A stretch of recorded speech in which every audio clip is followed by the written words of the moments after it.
empezamos hoy la segunda conferencia del cuarto ciclo.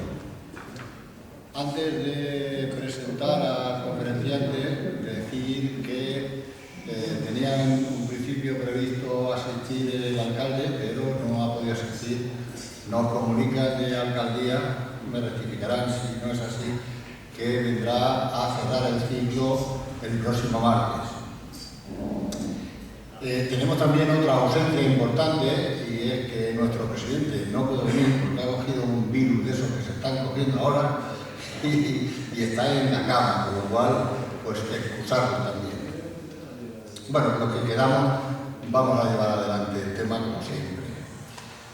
Pues os presento a José Manuel Mesa Aznar, es el conferenciante que nos va a hablar de la locomotora de vapor. Fijaros el salto que hemos dado del martes pasado de un vehículo, el Hiperloop, inventando el tren del futuro, que el conferenciante lo subtitulaba, trenes a 1.200 km por hora a la locomotora de vapor.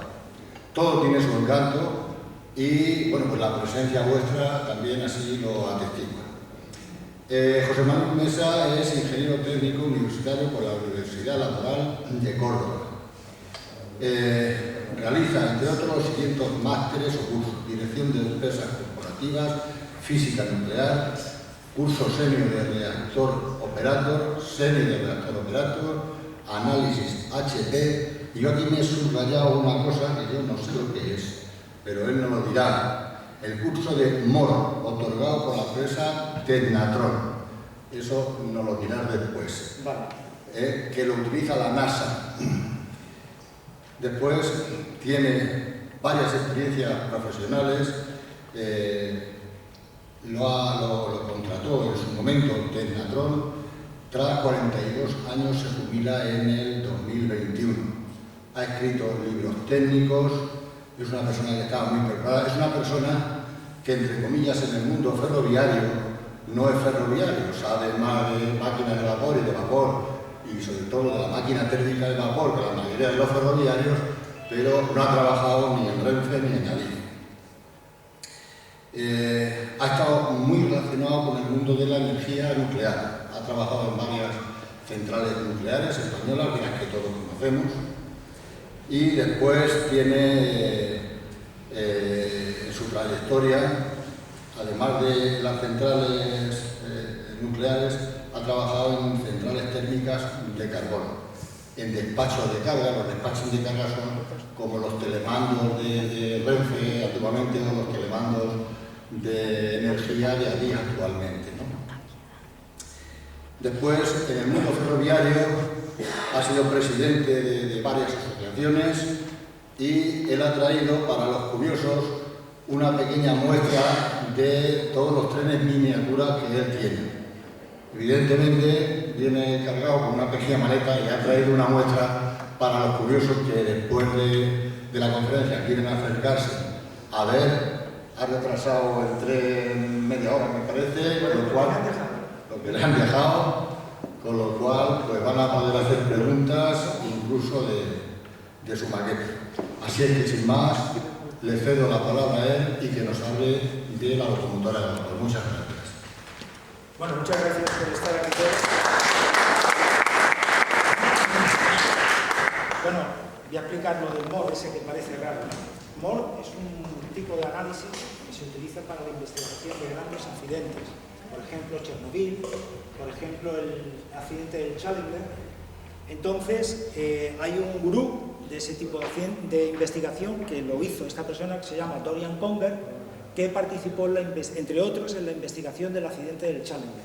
Y ese ha sido mi profesor para dar yo ese tipo y hacer tipos de investigación de accidentes. Entonces, el MOR es el nombre en inglés, ¿no?, que significa árbol de investigación de accidentes con relación también a la gerencia de las instalaciones. Entonces, cuando se produce un gran accidente, no es culpa de un señor que ha pulsado un botón. Hay muchas más cosas y normalmente se ve a la gerencia también de las instalaciones.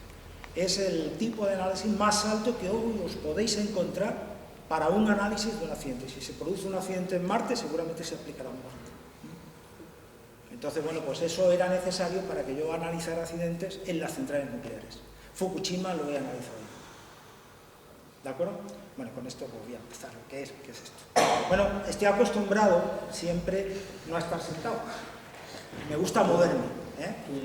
Y entonces, bueno, pues vamos a empezar. He puesto un título curioso que dice La locomotora, una central de energía sobre ruedas. Y es que es verdad. Una locomotora de vapor no es ni más ni menos que lo que sería una central de energía como la que nos suministra a nosotros energía eléctrica, pero que va sobre ruedas. ¿De acuerdo? Entonces, ¿qué es lo que significa eso? Que los que la conducen son unos grandes profesionales. Porque es muy fácil conducir o operar una central térmica, pero cuando va sobre rueda a 100 km por hora, las cosas son más serias. ¿De acuerdo? Bueno, ¿qué vamos a ver? Bueno, lo primero, yo creo, una pequeña introducción de lo que yo voy a intentar hablar hoy. ¿De acuerdo? Necesitaré un poco de colaboración vuestra, porque yo sé que hay muchas cosas que a lo mejor algunos no la habéis visto nunca. Otros la han visto, pero no saben lo que era. Y la mayoría de vosotros la vais a ver por primera vez, aunque he dicho antes que no la habéis visto nunca. Pero bueno, eso no importa, pues para eso estoy aquí a intentar que esté al alcance de todo. Buenas tardes. Bueno, pues hoy vamos a hacer una pequeña introducción a lo que va a ser la charla. Vamos a ver lo que es la locomotora de vapor, cuál es la definición de una locomotora de vapor. Vamos a ver qué es el balance de energías. El balance de energías es lo que hace la señora para controlar el puchero cuando se está haciendo, pero ella no sabe que lo está haciendo ese balance de energías. ¿De acuerdo? Siguiente, vamos a ver cuáles son los componentes, sistemas y circuitos más importantes de la locomotora de vapor. Y nos vamos a basar para hacer esto en la Mikado que hay en el Museo del Ferrocarril de Delicias, en Madrid, que hay una locomotora seccionada. Vamos a verlo muy rápido, tenemos una hora, yo no puedo en una hora hablar de todo esto como se debiera, obviamente. Pero lo he comentado, ¿verdad? Se puede decir. He comentado que si vais al Museo de Cera, al Museo del Ferrocarril, y se va a hacer una visita a la Mikado, me he comprometido a estar allí a explicaros la locomotora. ¿De acuerdo? Bien, la siguiente vamos a ver qué tipo de locomotora de vapor nos podemos encontrar, qué es el rendimiento de una locomotora, donde vamos a ver por qué la tuvimos que desechar a la locomotora de vapor, y por final vamos a ver operación. No sé cuánto va a dar, pero lo que está seguro es que vamos a ver a dos maquinistas del siglo pasado conduciendo una locomotora de vapor, y yo os voy a explicar qué es lo que está haciendo cada uno de ellos en cada momento. Bueno, vamos a empezar. Introducción. No se puede estimar desde cuándo el hombre controla el fuego. ¿De acuerdo? Pero se habla de 1 millón de años. Tened en cuenta que el fósil más antiguo de un homínido es de 3 millones de años, que se encontró en Sudáfrica. Bien, pero lo que ya parece ser, por lo que se ha encontrado arqueológicamente, que hace 750.000 años ya el hombre cocinaba, porque lo tenía la mujer o quien fuera en ese momento. Entonces, tras ese input que hemos averiguado por arqueología, el primer vestigio que tenemos de que una persona hizo un control o un uso del fuego como máquina térmica fue el amigo Herón de Alejandría. Herón de Alejandría fue un ingeniero, filósofo, un montón de cosas, porque en aquella época no se era una sola cosa. Hace 2000 años la gente tenía muchísimas disciplinas, ¿no? Bueno, pues este hombre inventó lo que se llama la eolipila como un juego de niños. ¿Y qué es eso? Bueno, pues la eolipila no era más ni menos que un recipiente metálico que no estaba... O sea, yo he puesto esto para que vieran que es una mezcla de agua y se va a producir vapor, pero estaba cerrada, ¿vale? Y tenía dos tuberías que se unían a una esfera que podía girar y que en su extremo tenía como 2 toberas. ¿De acuerdo? Como si pusiéramos en uno de estos pulverizadores de señora, pusiéramos 2 botellas. ¿Qué pasaba? Que cuando el fuego actuaba, generaba vapor, el vapor subía y la esfera se movía, y eso era divertidísimo para los niños. Esto se le llama eolipila. Bueno, ¿qué pasa? Bueno, pues la eolipila es una eolipila.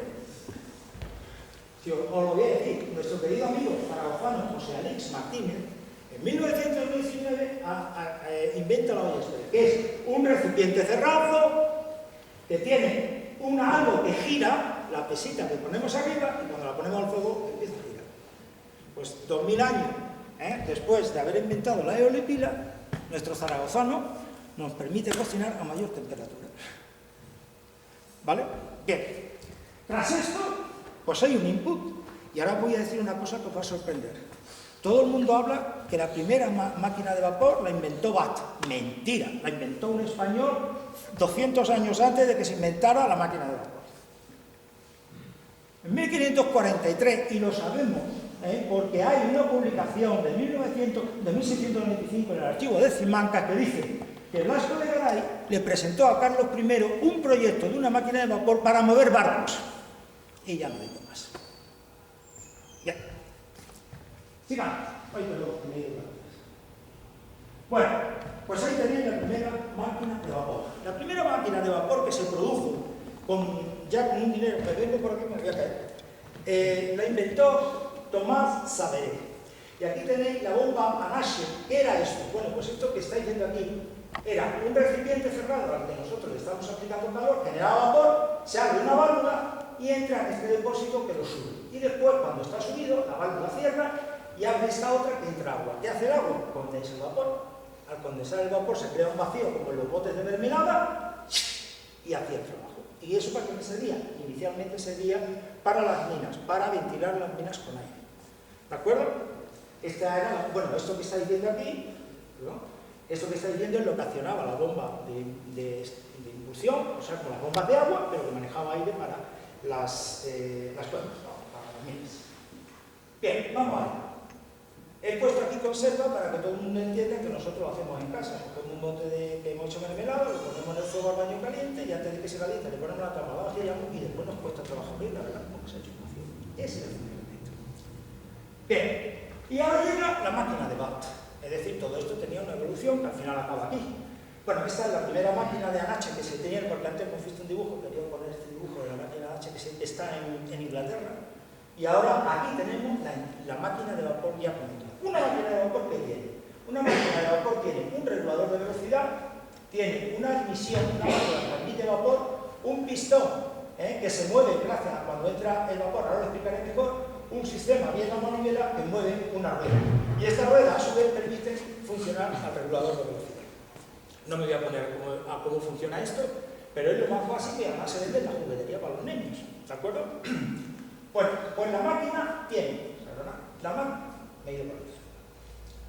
máquina tiene una entrada de vapor, el vapor se regula con, fijaros que esta válvula lo que está haciendo es tapar o destapar estas entradas. Pues el agua viene por aquí y entra, ¿y qué hace el vapor? Empuja al cilindro, cuando el cilindro está en este punto, cambia la válvula, entra por aquí y al hacer esto el vapor sale y, lógicamente, impulsado por este de aquí. Este movimiento que tenemos aquí lo estamos convirtiendo con un bien a manivela en esta rueda que tenemos acá. La máquina de vapor que se veía en todas las empresas, y aquí veis la cinta que teníamos accionada por la máquina de vapor, que era la que movía pues, todos los tornos, las fresas, todas las maquinarias que había en la revolución industrial. Bueno, ¿cuál era la diferencia con la bomba Nachi? Las válvulas estas lo que hacían era meter agua para producir un vacío que movía el pistón, y aquí el pistón se mueve porque tengo mayor presión de vapor. ¿Por qué? Porque se sabe, os lo digo, que a mayor presión, mayor rendimiento. Luego en el vacío el rendimiento era pequeño, lo importante era que la gente no se oficiara en las minas porque las minas eran de oro, y ahora tengo que sacar rendimiento porque me voy un vagón con un montón de toneladas y contra menos carbón use, más barato me salen mis costes. Bien, pues aquí tenemos la máquina de Watt, aquí tenemos lo que he comentado antes, el regulador de velocidad, lo que sería el sistema bien a manivela que va a mover, esta leva que va a mover la rueda. Aquí tendríamos el pistón y el... bueno, ya lo veis. Si me permites, que esta fotografía la ha tomado en la Escuela de Ingenieros Superiores de la Castellana de Madrid. Sí. ¿Vale? Por si alguno va, es una máquina preciosa que está en el hall de la Escuela de Ingenieros. Merece la pena verse, os lo digo de verdad. Bueno, mira, ¿qué pasa? Ya tenemos la máquina de vapor. Bueno, pues en 1804 se produce, gracias a Richard Trevithick, la primera presentación con movimiento real, con vagones de una locomotora de vapor en Inglaterra. ¿De acuerdo? Entonces, ahí tenéis la locomotora. Esta locomotora llevaba, creo que eran 4 o 5 vagones y se produjo en la primera circulación de vapor. Eso está muy bonito, pero a nosotros que nos interesa, la patria, coña. El 19 de noviembre de 1837, es decir, 33 años después de esto, a las 8 de la mañana partía el primer tren español y el 7º del mundo desde Barcini hasta Villa de San Felipe y Santiago de Juncal, en Cuba. En Cuba, no en Mataró, en Cuba. ¿De acuerdo? Es un viaje de 27,3 kilómetros que inauguró la era del ferrocarril en España. Y quería comentar una cosa para hacer práctica. La capital de España durante los siglos XVI y XVII fue México DF. Bien, sigamos. ¿Lo sabíais? Bueno, eso es así.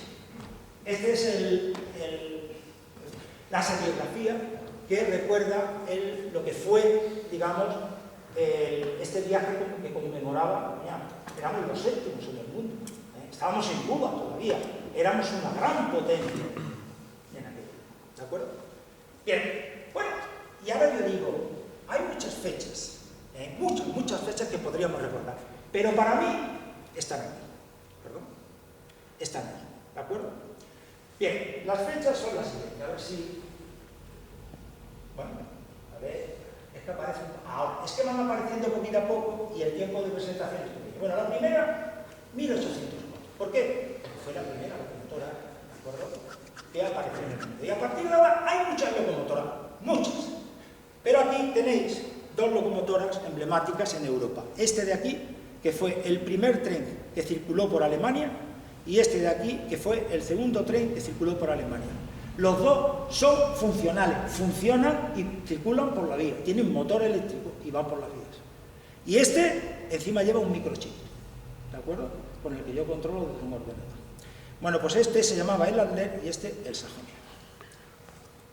Contemporáneo casi es. La siguiente, la mayor locomotora de vapor construida en el mundo, en 1941, que fue la Big Boy, que esta la tenemos aquí. Esta locomotora es la locomotora más grande que ha existido en el mundo, comparada con un automotor suizo, ¿de acuerdo? Fijaros la diferencia de tamaño, ¿verdad? Pues esto. La siguiente fecha fue cuando cambió el concepto de locomotora de vapor a central de energía. ¿Por qué? Porque la máquina que veis aquí, vamos a ver, la máquina Chesapeake Ohio, que es el nombre de la compañía que la fabricó en Estados Unidos, tenía una gran diferencia. Tenía una caldera, pero no había bielas ni manivelas ni nada. Lo que tenía era una turbina que accionaba un generador que me daba corriente eléctrica y mediante un sistema de motores eléctricos movíamos la rueda. Eso ya es una central. ¿De acuerdo? Porque ya nos olvidamos del sistema biela-manivela. Al poner una turbina tenemos más rendimiento porque giran a más velocidad que los pistones y tienen mayor rendimiento y además funcionan a vacío. Y al tener una generación eléctrica, todo el cambio que hay de mecanismo rozón y tal es muy sencillo porque ahora ya son motores eléctricos que atacan directamente a las ruedas. Y la tercera, bueno, la tercera fue un proyecto que os va a sorprender, que fue el diseño de la primera locomotora atómica del mundo. ¿Os acordáis que había una película, porque veo que muchos sois de mi edad, que se llamaba El tren atómico? Bueno, pues efectivamente eso fue un proyecto de Estados Unidos.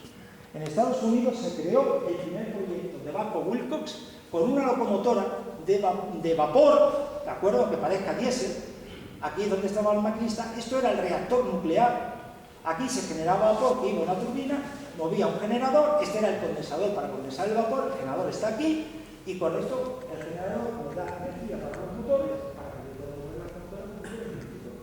Y funciona ahora, pero en vez de utilizar un motor de vapor, un reactor nuclear, utilizamos una turbina de gas, o podemos utilizar también un generador diésel, un motor diésel.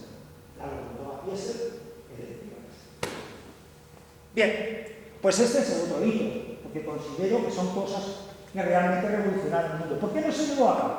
Igual que se llevaron a cabo con reactores nucleares en barcos, una máquina con un reactor nuclear a 10 kilómetros por hora. Bueno, me verán. Bien, vamos allá. Vamos a definir la locomotora de vapor, que para eso me motiva. Bien, ¿qué es una locomotora de vapor? Mira, yo, de verdad, la definición me la he inventado. Pero es que yo no necesito que nadie me diga que es una locomotora de vapor.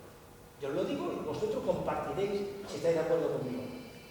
Una locomotora de vapor es un vehículo dinámico que se mueve independientemente, es decir, él se mueve así solo, ¿de acuerdo? Porque tiene un sistema que lo mueve, capaz de moverse a sí mismo, lo que comento, y a otro vehículo dinámico que no tiene ningún dispositivo, los vagones, ¿de acuerdo? Sin dicha capacidad, utilizando como fuente de energía dinámica el vapor de agua y como fuente primaria un proceso térmico que puede ser quemar carbón. Si dicho vehículo se desplaza sobre una vía, se llamaba locomotora. ¿De acuerdo? Bien, ahí tenemos una locomotora de vapor, que es la Big Boy, que tenemos ahí con todo su esplendor, tirando de un gran tren de carbón. Bueno, esto fue en 1940. Transferencias de energía, y esto lo voy a pasar muy rápido para poder atajar lo que yo quiero. Realmente, os voy a decir una cosa. No sé si os suena la palabra de energía, lo que es o lo que no es. Lo único que voy a decir es que la energía es una propiedad por la cual nosotros, una forma de representar. Yo no voy a decir, la energía es la forma de representar la realidad. Digamos que la energía es algo que procede de los cuerpos y que tienen la propiedad de intercambiarse entre ellos. ¿De acuerdo? ¿Y qué es ese intercambio? Ese intercambio, cuando se produce un trabajo. Entonces, para que yo intercambie energía solo hace falta una condición. Que tengamos diferencias de nivel energético. Y os voy a explicar. Una energía es el calor. ¿Sabéis cuál es el calor que ese cuerpo tiene? Energía térmica, la temperatura. Por lo tanto, cuando yo agarro una barra a 1000 grados, ¿me quemo o se calienta la barra? Me quemo, pero yo recibo calor de la barra a 1600 grados. Para que haya una transferencia energética siempre tiene que haber un punto que tiene un nivel energético mayor con otro menor. ¿Cuáles son los niveles energéticos de los cuerpos? Presión, temperatura, voltaje, diferencia de potencial, altura, en el agua, en un pantano, y todas las variables que se puedan ocurrir que les den una idea de ese tipo. Según el principio en el que hacemos la transferencia energética, la máquina será térmica, carbón, o será de otro tipo, hidráulica, o de viento. Ah, perdón, he dicho otra, la velocidad. ¿Vale? Bueno, sigamos. Ya no voy a decir nada más, porque todo esto es una explicación del proceso de la energía, pero no quiero seguir adelante porque no va a dar tiempo por la presentación. Lo único que voy a decir es, para yo obtener la energía en la caldera, ¿qué tengo que hacer? Quemar. Lo que posiblemente quemar. ¿Qué es quemar? Bueno, quemar es hacer reaccionar una serie de componentes que me dan calor cuando se producen una reacción química. Esos componentes son los combustibles. Bueno, los combustibles no, los componentes de los combustibles. Entonces, todos los combustibles, todos, gas natural, basura, brezo, madera, todos los cuerpos humanos, todo, hasta el carbón. Tiene un carbono, tiene hidrógeno y tiene azufre. Los tres, todos. Cuando a mí me dicen voy a quemar, estoy quemando carbono. Cuando me dicen que voy a quemar, estoy quemando hidrógeno. Y cuando me dicen que voy a quemar, estoy quemando azufre. Sea el cuerpo que sea. El pellet, los tres. El oro, los tres. El gas natural, los tres. Todo, la gasolina, el fuel oil, el petróleo, todo. No os dejéis de engañar. Todo genera lo que vamos a ver ahora. Y los productos de esa reacción, que es exotérmica, es decir, desprende calor, y la cantidad de calor que desprende es tan grande que me permite mantener la combustión. Por eso son combustibles. Si no serían óxidos. Bueno, no puedo enrollarme más por tiempo, ya sé que son las 7:30. ¿vale? Y entonces, ¿dónde se va a producir esa reacción del aire con el carbono?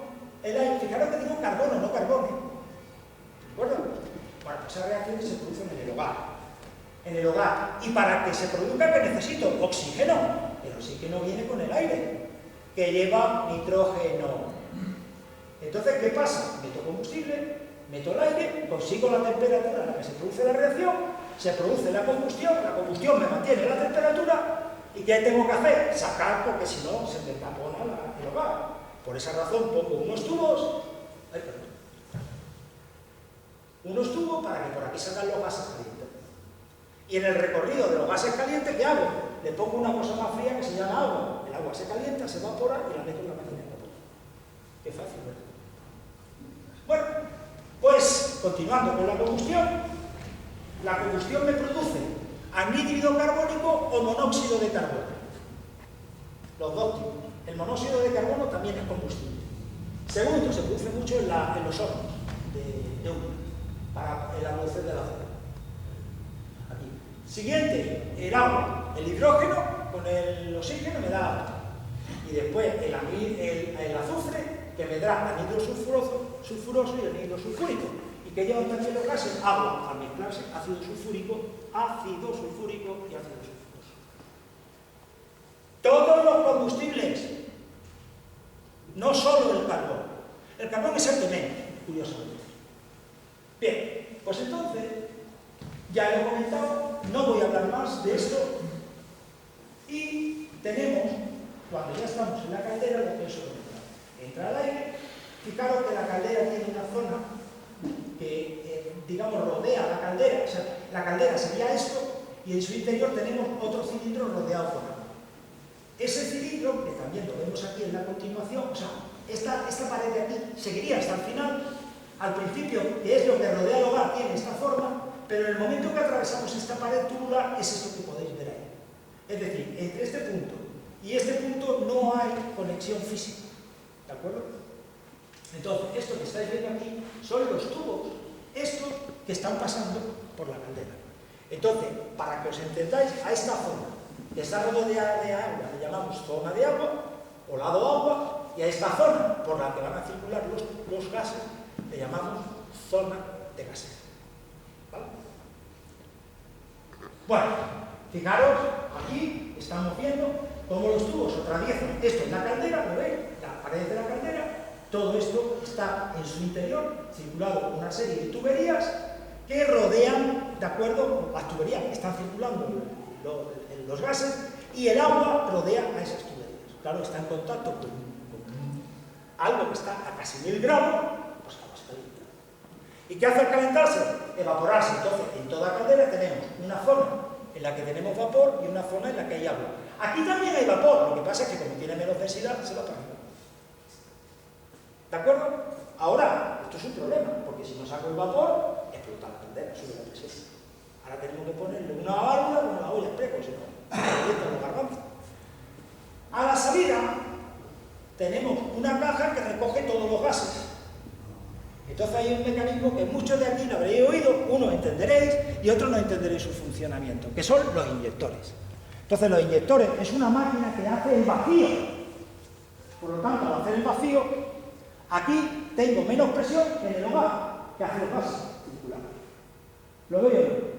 Entonces, el inyector es la máquina que permite la circulación, no solo de los gases, sino la entrada de aire, porque al salir los gases del hogar, crea la presión de la circulación.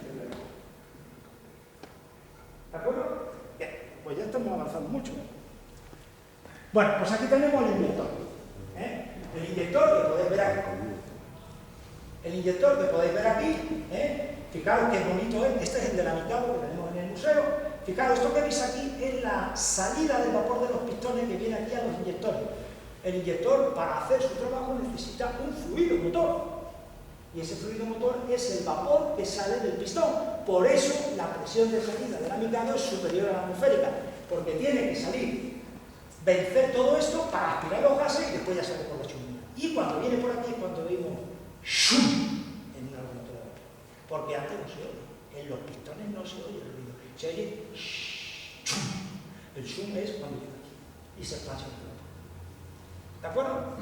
Bien. Sigamos. Bueno, voy a saltarme esto porque lo vamos a explicar más adelante, pero si lo que quiero es ya deciros cómo funciona la máquina de vapor. Aquí tenéis el movimiento. Entra el vapor que viene de la caldera, esta es la válvula que comentábamos antes que vimos, la máquina de vapor, mueve el pistón mueve las ruedas, ¿de acuerdo? ¿Y esto qué es? Ahora lo vais a ver. Bueno, ahora volveremos hasta el diapositivo. Ah, no, perdón, que la tenemos aquí. ¿Veis? Esto de aquí, ¿qué es esto? Bueno, pues esto, fijaros lo que va a pasar ahora. Fijaros el movimiento que tiene. Ahora, ¿veis que cambia? Eso es para cambiar la dirección de la consola. Marcha adelante, marcha atrás. Entonces, cuando veamos el vídeo, vais a ver cómo el señor hace así con un volante y lo que está haciendo es mover esa palanca para ir marcha atrás. ¿De acuerdo? Bien, y ahora, ¿cómo es esto en una locomotora de vapor? Esto es lo que vamos a ver ahora. Aquí tenemos la locomotora de vapor de Mikado, donde yo lo voy a explicar. Esta es la tubería de salida de vapor, ¿de acuerdo? Aquí tenemos la válvula que regula, que está accionada pues, con un sistema de biela-manivela. Aquí tenemos el pistón que mueve la biela motriz, que es esta, y viene el vapor, lo regula la válvula, entra aquí, se mueve el pistón, mueve la biela y ya tenemos la locomotora andando, porque eso es todo la rueda. ¿Alguna pregunta? Bueno, pues sigamos. Perdona, las preguntas Al final. porque si no Lo dejamos al final. hablamos. Vale, pues venga. Bien, os voy a comentar esto del balance que es. Mirad, todo proceso, todo tiene un equilibrio. Por ejemplo, cuando yo lleno o cuando yo tengo una presión en la olla express, si yo no dejo de aportarle calor y no dejo que salga vapor, reventaría la olla, ¿no? Pues entonces, ¿en qué consiste el equilibrio? En mantener la presión en la olla express. ¿Quién me mantiene la presión en la olla express? ¿O qué hay que hacer para que cuando yo tengo una olla express no aumente la presión y la reviente? Sacar vapor. Para eso están las pesas. Entonces la pesa es la que saca el vapor para yo mantener la presión. ¿Quién saca la presión en la máquina de vapor? El pistón, la válvula, está moviéndose. ¿Lo veis o no? Por lo tanto, lo que pasa es que en una olla express, en lugar de mandarlo a la atmósfera, lo manda al pistón. Perdón, en la olla express el vapor va a la atmósfera y la locomotora de vapor va al pistón. Entonces, ¿y qué hago yo para tener vapor? Meter carbón. Por lo tanto, si yo quiero meter carbón, o sea, si quiero aumentar presión, primero, aumentar presión, meto más carbón. Según va aumentando la presión, ¿con qué controlo la presión? Sacando más vapor, menos vapor. ¿Lo veis? Eso se llama balance de energías. Y ahora tenemos otro balance. Si yo la olla express la dejara funcionando mucho tiempo, me quedaría sin agua y se quemaría. Hay que meter agua.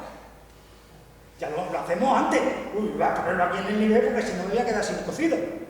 Pues aquí, ¿qué se hace? Aquí no, aquí se hace de otra forma. Se mete agua. ¿Por qué? Porque yo no voy a estar... Yo no puedo llenar la caldera tiene que tener un nivel para que haya vapor, pero tampoco puedo dejar que baje el nivel porque se queman los tubos. Entonces, cada X tiempo, si no continuamente, tenemos que estar metiendo agua. Eso se llama balance máximo. Entonces, el balance de energía lo mide la presión y lo controlo con el vapor y con el carbón.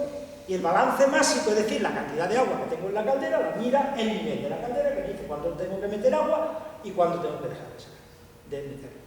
¿Lo veis? Vale, ya está. Con esto me voy. Manuel, para tu control, 10 minutos el vídeo. Vale. ¿Ahora? Bueno, déjame que haga una cosa. Bueno, esta sería la locomotora de vapor. Me van a quedar muchas cosas por ver, pero vamos a dejar la presentación. Bueno, la locomotora de vapor, veréis, tiene una serie de sistemas y de circuitos. Los dos circuitos más importantes es el circuito que me sirve para meter aire a la locomotora, que entraría por la parte inferior. Entra el aire, se quema el combustible, salen los gases, viene para calentar y se llama circuito aire-gases. Y después tenemos otro circuito importante, que es el de agua-vapor. Entonces, el de agua-vapor lo que hace es coger agua del tender, lo mete en la caldera, mantenemos un nivel y después cuando pasan los gases, el agua se calienta, se genera vapor por aquí. Se separa el vapor del agua y se toma el vapor limpio y en esta Mikado tenemos unos tubos que vuelven a la caldera y después vuelven, y después, o sea, van para allá y después vuelven. Los beige son estos. Eso es porque esta caldera trabaja a temperatura superior a la de saturación. Es decir, si nosotros calentamos el agua hasta 200 grados, el vapor entra a los pistones a 300 grados. Les llamamos recalentamiento. ¿De acuerdo? Y bueno, pues estos serían los sistemas más importantes. Aparte que tenemos sistema de lubricación, sistema de frenado, sistema de arena y el sistema de vacío, o sea, de frenado. ¿De acuerdo?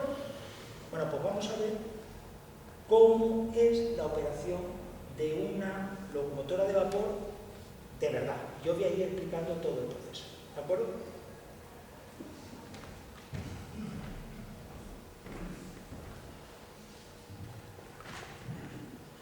Bueno, este vídeo que vais a ver es un vídeo, lo voy a tener que manipular desde aquí, ¿eh? Lo voy a parar, lo ponemos en pantalla completa. Aquí. Ahí está. Bueno, el vídeo se llama Un día en la vida de un maquinista. ¿Vale?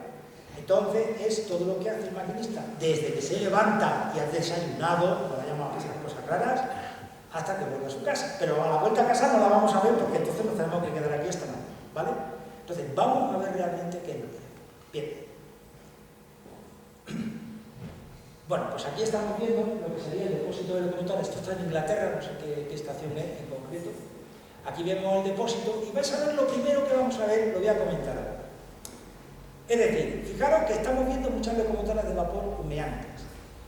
La caldera tarda en subir presión para poder operarla unas 3 horas.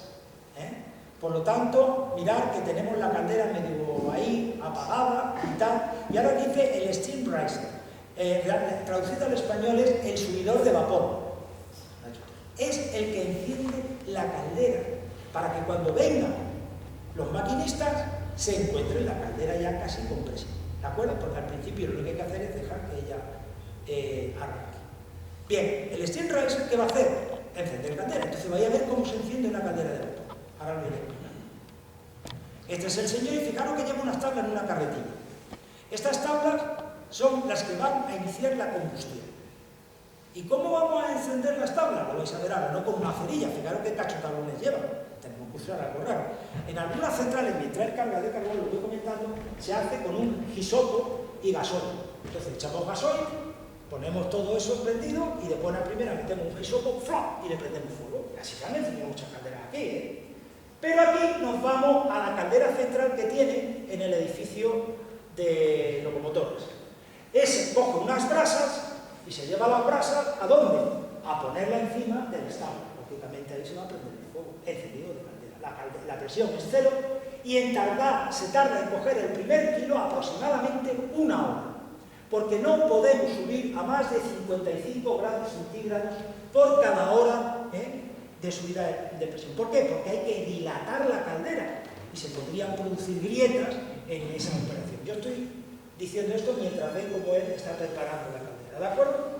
Por esa razón tenemos que tardar 3 horas, porque si no la caldera se rompería con el tiempo, en muy poco tiempo.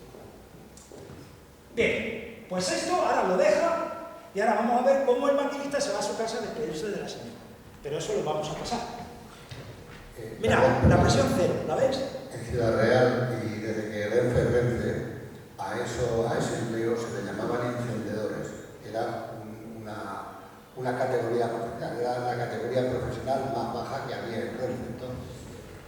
Pero se llevaba una pala atrás que a mí me daría miedo llevarla. Bueno, ya estamos en el depósito, el señor ya ha dejado a su mujer, que amablemente le decía adiós, no habían peleado esa noche. Y entonces viene aquí, lo primero que va a hacer, ¿qué es? Recoger la locomotora y hacer todo el papeleo para ponerse. Esto no es llegar, me monto la locomotora y me voy. Y ahí está entrando y decirle, oye, que estoy aquí. Ah, vale, el fichaje antiguo. En esa época, pues imaginaros, el que estaba allí decía, está llegado. Lo veo. Bueno, ¿ahora qué va? Ahora se va a ir a recoger los papeles de la locomotora. ¿Cuál es la locomotora que tiene que conducir? Es decir, aquí estáis viendo todo el protocolo que él tiene que hacer para coger una locomotora y poder viajar con ella. ¿Vale? ¿De acuerdo? le asigna la locomotora, le dicen el estado que está revisado, todo eso. Y esa es la ruta que él va a hacer y los horarios que tiene que cumplir. ¿De acuerdo? Bueno, ahí tenemos el número 30856. Ese es el número de la locomotora, es inglesa, y ese sería el número de la locomotora. Y esta es la locomotora, que es donde antes había puesto este hombre el encendido. ¿Qué van a hacer ellos ahora? Comprobar toda la locomotora. ¿Qué hay que comprobar en la locomotora? Bueno, primero quitarse la chaqueta porque hay mucho carbón y uno se mancha. ¿De acuerdo? Bueno, una vez visto esto, el maquinista se pone a mirar el control de la caldera y todo esto. Y el auxiliar se ha ido fuera. ¿A qué? Se ha ido fuera a comprobar lo que él tiene que comprobar, purgadores, etc. O sea, cada uno tiene sus asignaciones. Entonces el maquinista dice, mira, ¿lo ves? Está mirando todo lo que es, y eso es el nivel de agua. Esto es, ha puesto en servicio el nivel de agua y la ley que sube y te dice, hay que echar agua. ¿Lo veis? Él está comprobando que la caldera tiene agua, que no se va a quemar. Esto que está haciendo es volver a cerrar el nivel. ¿Por qué? Porque el nivel está en contacto con la caldera. Si el agua está a 200 grados, el nivel está a 200 grados. Se puede quemar. Yo me he quemado con un nivel. Bueno, ahora el fogonero, fijaros que lleva la pala. Pues ha ido a cargarse la pala porque él ¿vale? Va a hacer la pala. ¿Y el maquinista qué está haciendo? Lubricar la máquina. Ahora está metiendo, si os dais cuenta, va a desatornillar el engrasador y le echa aceite. Está lubricando la locomotora. Esto se hace en muchas estaciones, O sea, cuando vas con la locomotora, te baja, el maquinista se baja, y mientras están cambiando el vagón y haciendo tonterías, él está haciendo esto, engrasando las bielas. Mirad que la caldera ya está subiendo de presión. Aquí está tarada a 220 P6, que serían unos 14 litros, para que os hagáis más o menos la idea. Mirad, el fogonero, como ve que la presión todavía no es suficiente, pues lo que va a hacer es meter carbón y lo va a distribuir. Bueno, primero lo va a distribuir y después va a meter carbón, ¿vale? Fijaros que cuando empieza a mover el carbón se le ve que va. Bien, ahora está parando, a echar carbón. Ojo que este carbón es para mantener la caldera encendida. El carbón de pedazo todavía no lo ha cogido. Ese hay que cogerlo ahora. Mirad que mira la presión de la caldera. ¿Veis? ¿Cómo va subiendo? Vuelvo a repetir, esta caldera tiene 120 PS. No va a subir de golpe. Va a tardar por lo menos otra hora más en subir. Bueno, está aseando. Y mientras, mirad que el maquinista está revisando la locomotora. Ahora está por la parte, pues ahí están las curvas, ahí habrá la compuerta de gases que no fugue, porque ahora mismo están pasando por ahí gases, pues todo eso para comprobar que la máquina está en perfecto estado de funcionamiento. Ahora va a ver los inyectores. ¿Qué son los inyectores? Lo que va a meter el agua en caldera. Entonces lo que va a hacer que es purgar, vais a ver que va a salir agua, ha abierto la válvula y ve que sale. ¿Qué significa? El inyector funciona. Luego ya puedo meter cuando quiera agua en la caldera. Ahora la va a cerrar de nuevo.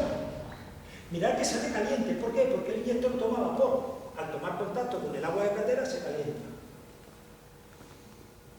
Ahora están preparando los frenos. Pero recordad. Mirad, ahí está. ¿Veis? Esto que veis dispone freno de la freno de la tubería del tren. Y esto es la cámara de vacío. Esto se hace con el propio sistema, con un inyector que hace el vacío. Pero no solamente hago vacío en la cámara, lo tengo que hacer en todo el tren. ¿Para qué? Para que funcione el sistema de frenado. Y fijaros que ahora han cogido y lo han frenado. ¿Por qué? Mirad eso. Esto es muy importante. Estas son las zapatas de freno. Cuando él pone presión y quita presión, se ve que la zapata está probando que el tren frena. Eso es otra cosa que hay que probar. Bueno, y aquí ya tenemos a los frenos preparados y todo esto. ¿Lo veis? ¿Ok? Y para adentro. Y ahora tenemos al maquinista que está mirando de nuevo, ¿veis? Y ahora yo creo que se vuelve a... Mira, eso que está haciendo. Está marcha atrás, cambiando el volante para la marcha atrás. Toca 2 veces el silbato para decir que voy para adelante. Y esa es la válvula de entrada de vapor a los pistones. Mirad cómo sube la presión. Después el pistón se drena, porque lo primero que sale es vapor para echar el agua para que no se produzcan condensaciones, y ahora se va a empezar a mover la locomotora. Bueno, ahora os voy a hacer un vídeo de cómo funciona. Lo voy a dejar porque son 20 segundos y se va a ver muy bien. ¿Veis? El vapor, una vez producido, ¿veis? Por ahí. Viene para acá, atraviesa, se está sobrecalentando, viene de vuelta, va por la tubería al pistón, ahora veremos el pistón, lo empuja, ¡plum! ¿Y qué hace esto? Mover la rueda.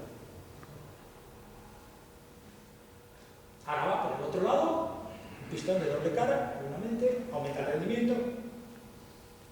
¿Se podría poner un pistón de una sola cara? Sí. ¿Se perdería el rendimiento? Sí.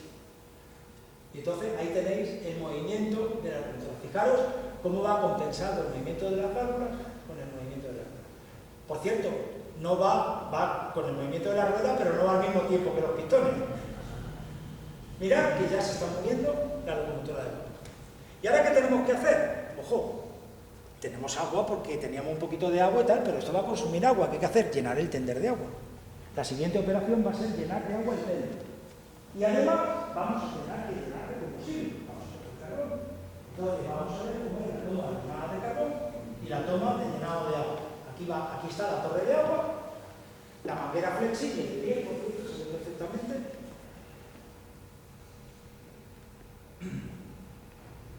La operación de llenado, ¿cómo vamos, Agustín? ¿Bien?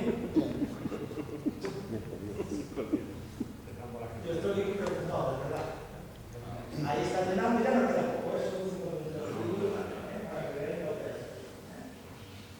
Mirad, ya está lleno el tender, eso tarda su tiempo. Ahí puede haber fácilmente unos 100 metros cúbicos fácil de llegar de agua. Bueno, después de esto, de tapar el agua, hay que tomar carbón, es lo que dice. De ya el extrusor, ahí lo tenéis.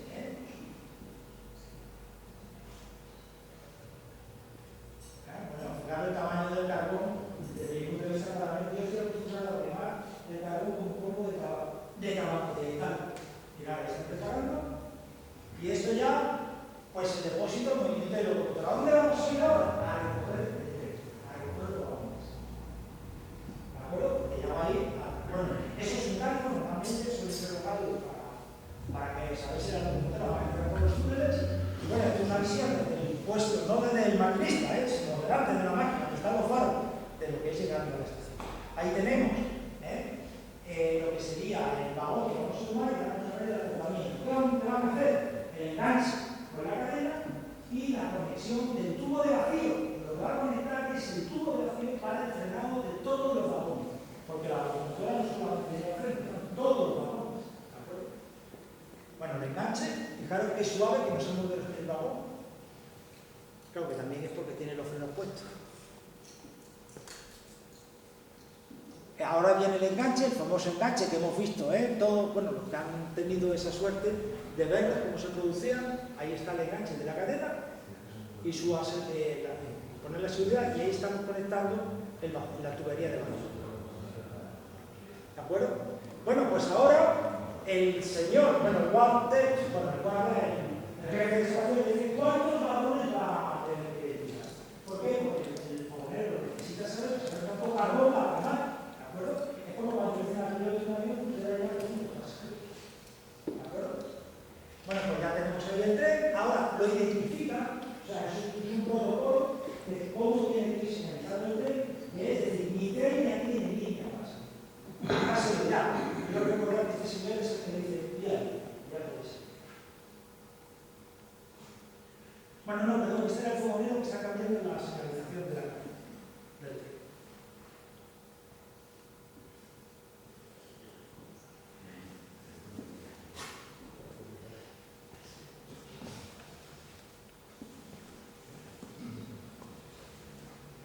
Bueno, a partir de ahora, cuando se empiece a mover, ¿qué vamos a consumir? Vapor. Si consumimos vapor, que baja la presión. Para que no baje la presión, ¿qué hay que hacer? Meter calor. Pero además, si consumimos agua, vapor, habrá que meter agua. Pues esas son las dos cosas que tienen que supervisar a partir de ahora. La presión y el nivel. Y se va a ver. Bueno, perdón. Esto es muy importante. Fijaros que se ha movido ahora cuando mueve, ¿veis? Se mueve la rueda, echa arena y ya no se desliza. Antes se ha visto cómo se deslizaba. Y es que la arena actúa como si yo, en vez de moverme por un rail, me moviera con un papel de lija. Agarra más y se puede mover el tren y no desliza. ¿Y eso por qué? Porque estamos en una estación llena de trenes que entran y se van a estar todo lleno de gas. Por eso los trenes llevan arena para aumentar la adherencia con la vía. Y ya está el tren. Y ahora lo que vamos a ver es ¿cuál es la conducción en operación normal? Tenemos tres tareas importantes. Presión, nivel y señalización. En Entonces vais a ver cómo se van pasando las indicaciones. Esto significa que la bandera está para arriba y hay viaje. Y ya puede ir a todo vapor. Y lo vais a ver. Ya el tren está circulando. Es importante cómo se miran los dos. Y veis mira, ahí veis la vacío, presión de la caldera. Bueno, el fuego, ahí veríamos el fuego, dependiendo del color del fuego. Yo sé cómo está mirando, mirad, 200, ahora creo que miran que era 220 el timbre de la caldera, que lo mira el maquinista, entonces él va a subir la presión hasta 220.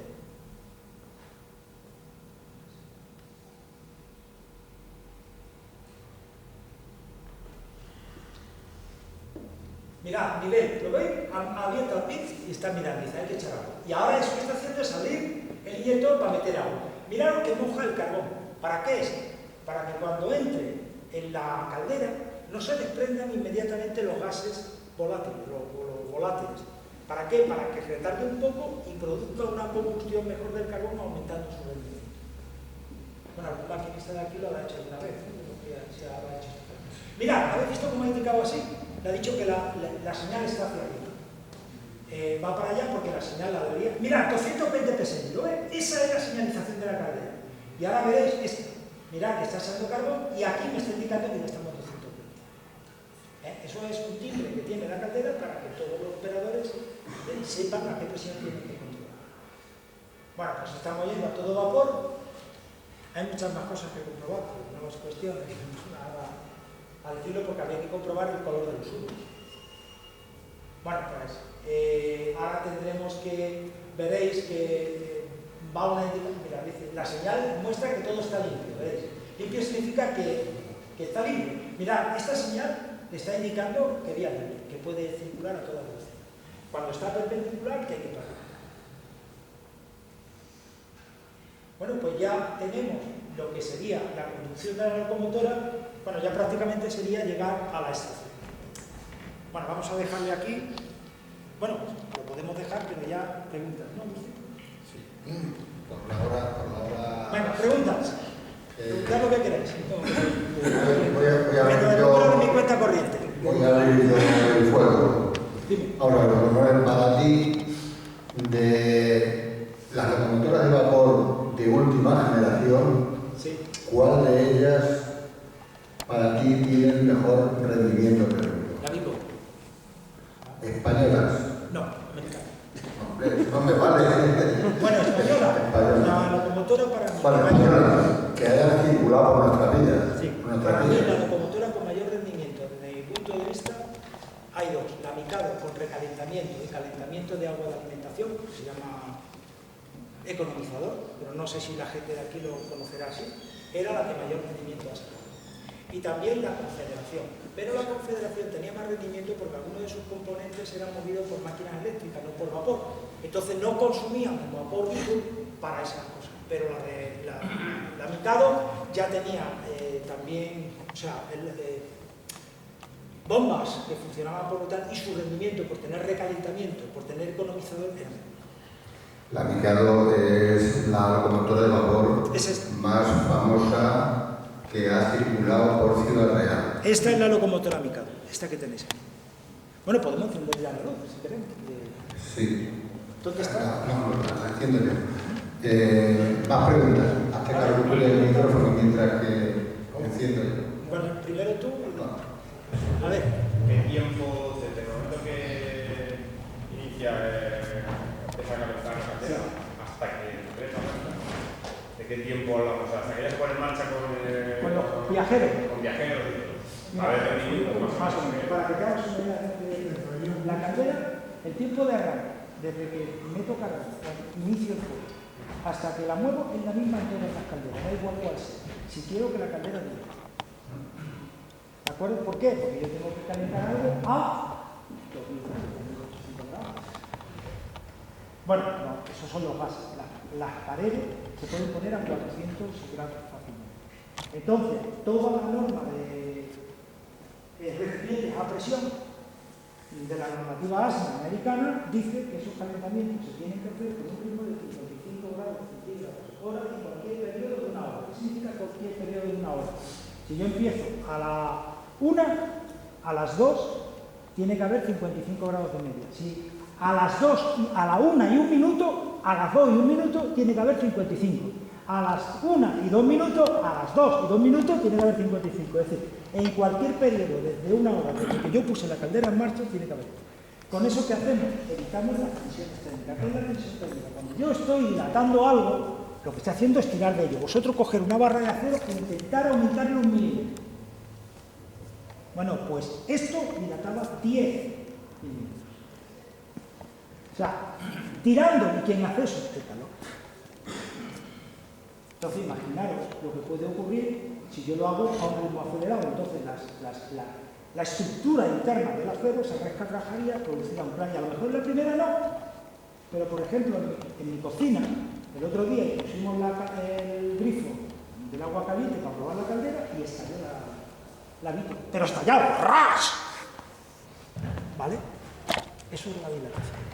¿Te he contestado? No, lo que quería saber al final era... Bueno, la temperatura y el tiempo. Bueno, pero si yo tengo que calentar a 200 grados, 4 horas hasta que coge... la presión y tal. Y ahora viene claro, el preparativo para el carbón y todo eso. Mira, más o menos puede ser entre que vas a cargar carbón, el agua y te vas al depósito, hombre, dependiendo de las situaciones, pero échale otras 2 horas. O sea, bueno, te voy a decir una cosa. En las estaciones, como por ejemplo Canfrán, algunas de estas, las locomotoras no se apagaban por la noche, se dejaban encendidas. ¿Para qué? Es que si la dejo apagada se congelaba el agua dentro de la caldera. Ahora sí. no sé, unas 6 horas. ¿No? Sí, unas 6 horas, por eso el maquinista no estaba allí todo el tiempo. Hacía las últimas operaciones 2 horas antes, 6 de viaje, y ya está.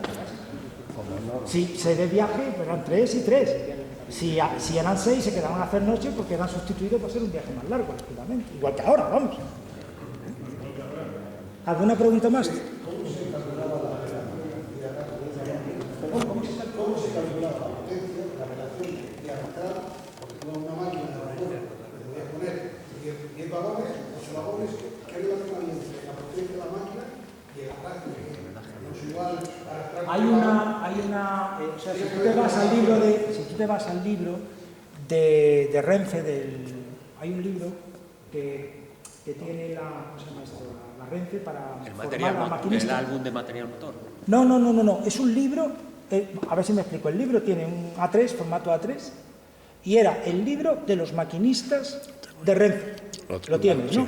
Ese es un facsímil, coño, te dice todo lo que he puesto yo aquí, no, pero casi todo va en ese orden. Naranja. Y entonces ahí te ponía la relación que había entre el tiro, el carbón y lo que no te daba el número de vagones, te daba las toneladas que podías gastar.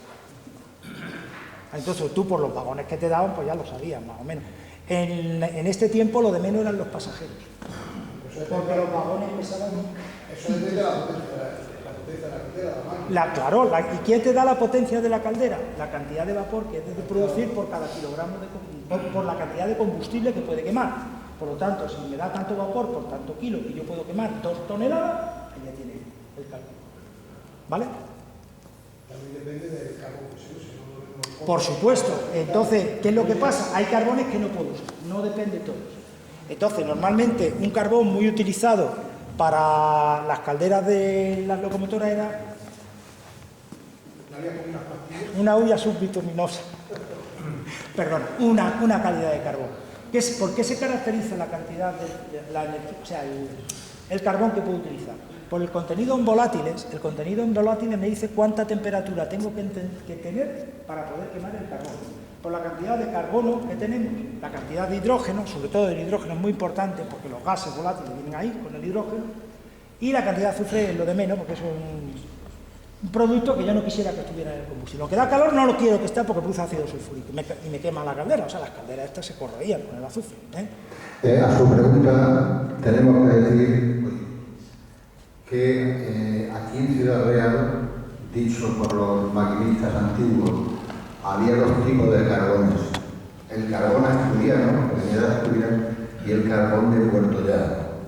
Y todos los maquinistas coincidían en que el carbón de Asturias era mucho mejor que el de Puerto Llano, en detrimento un poco de lo nuestro, pero así era.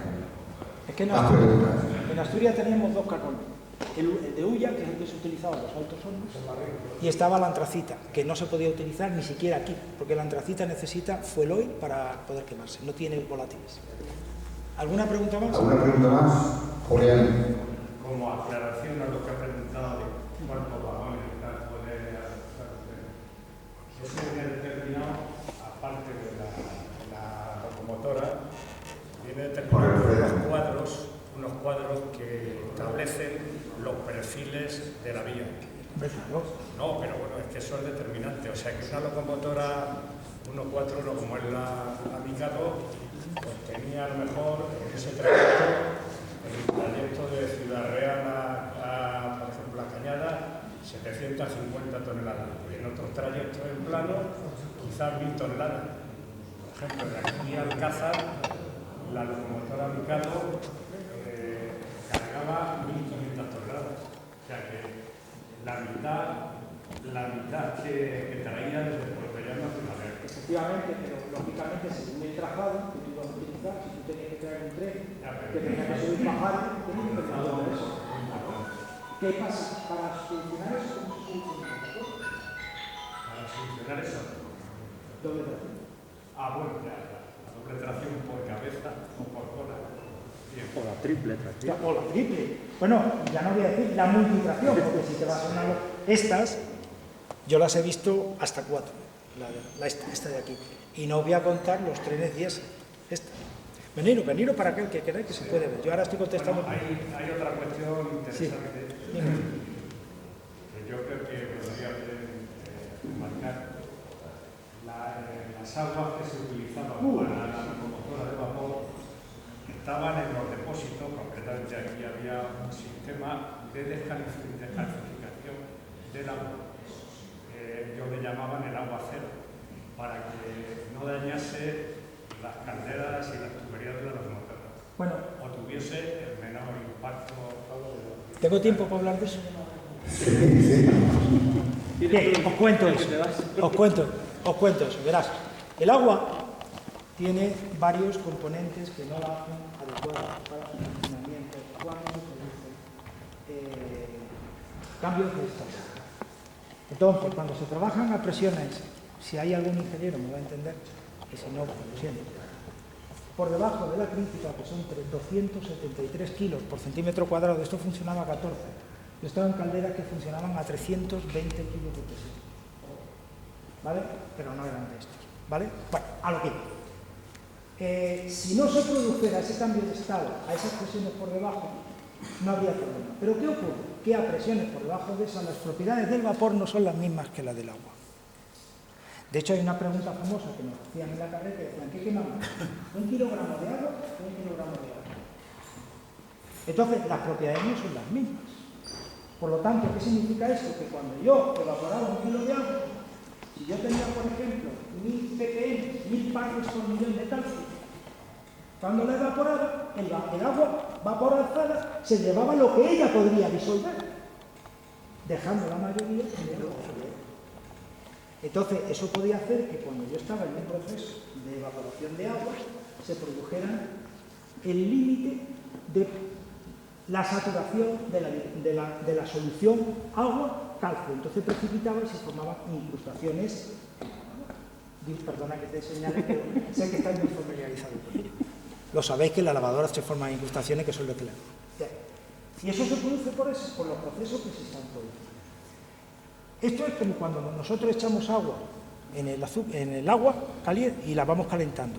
Vemos que en un momento ese azúcar que había quedado, si la subo de temperatura, vuelve más. Y hay un punto en el que ya, por más que echemos, ya se ha alcanzado la saturación. Eso es lo que se producía en la caldera. Eso es por parte del calcio, pero hay más. Por ejemplo, si lleva ácidos, por ejemplo, el pH que sabemos controlar, tal, es porque van diluidos ácidos. Entonces los ácidos pueden darle al agua un pH que no es neutro, que no es el 7, depende de la presión de operación de la caldera. Y entonces, ¿qué ocurre? Que cuando los pH son bajos o ácidos, reaccionan con el metal de la caldera y se comen el hierro. Por lo tanto, también hay que tratarlos. Entonces, el agua para las calderas debe de tener una cantidad mínima de sales disueltas en contenidos sólidos y un pH determinado en función de su presión. ¿de acuerdo? Y eso se llama tratamiento del agua potable. Aquí, en las calderas, hay un sistema, como lo he dicho, que se llama tratamiento de inyección de aditivos. Entonces, se inyectaban sustancias descalcificantes, ¿de acuerdo? Como el sulfato sólido.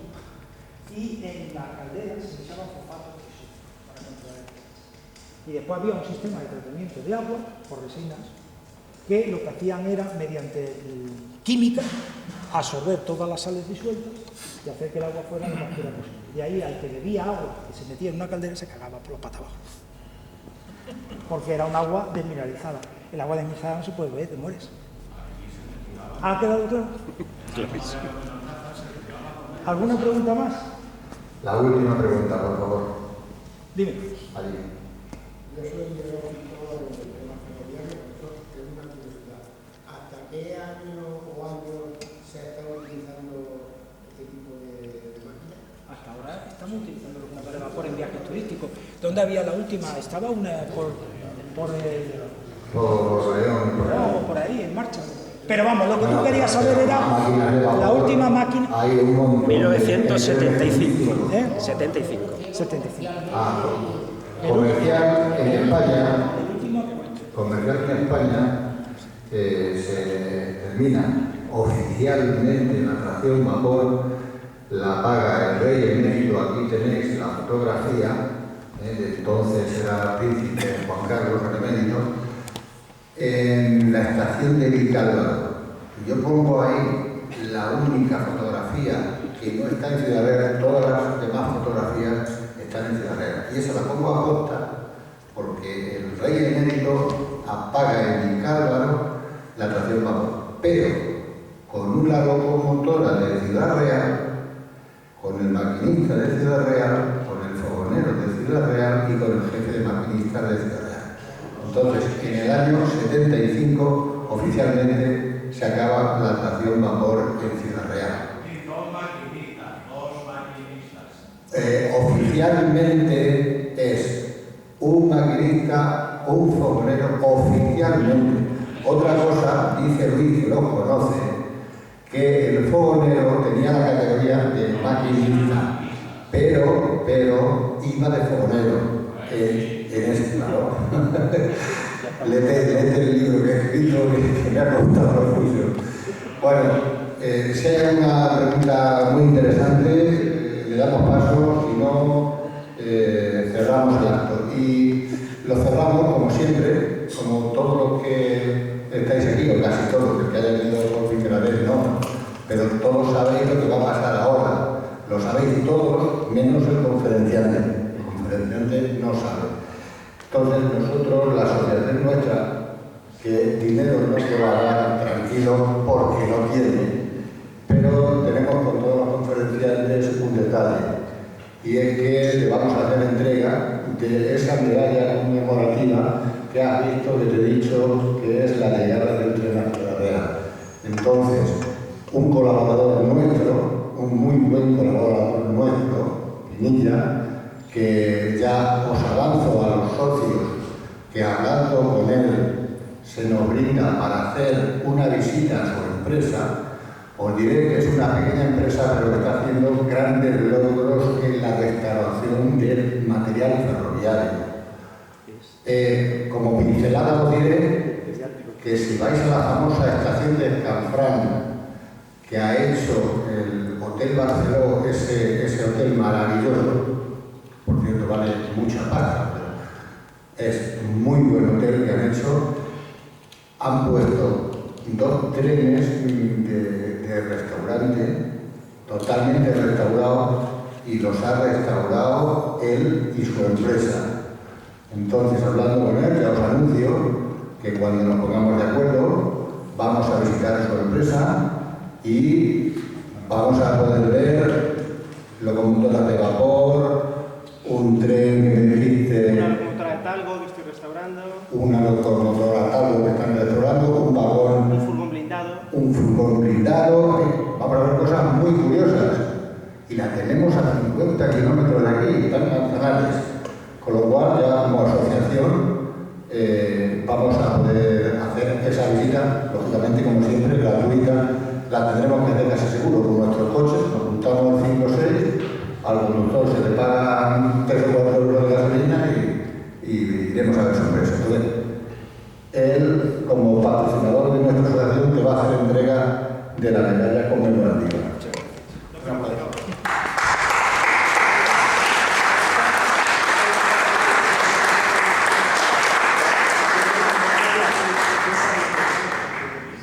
La parte nuclear y bueno, mi gran experiencia ha sido siempre, yo estoy relacionado con el mundo de la energía en todas las facetas que os podéis imaginar, y he puesto en marcha muchas centrales y he operado en una central nuclear.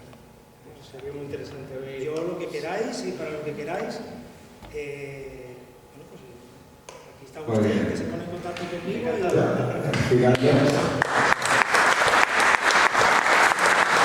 Finalmente, ahora los miembros de la asociación que no recogieron el catálogo que hemos hecho, que es un resumen de las fotografías que tenéis ahí, que pase, que se le va a dar de forma gratuita un catálogo. si no te importa, ¿Vale? voy repitiendo. Sí, recojo.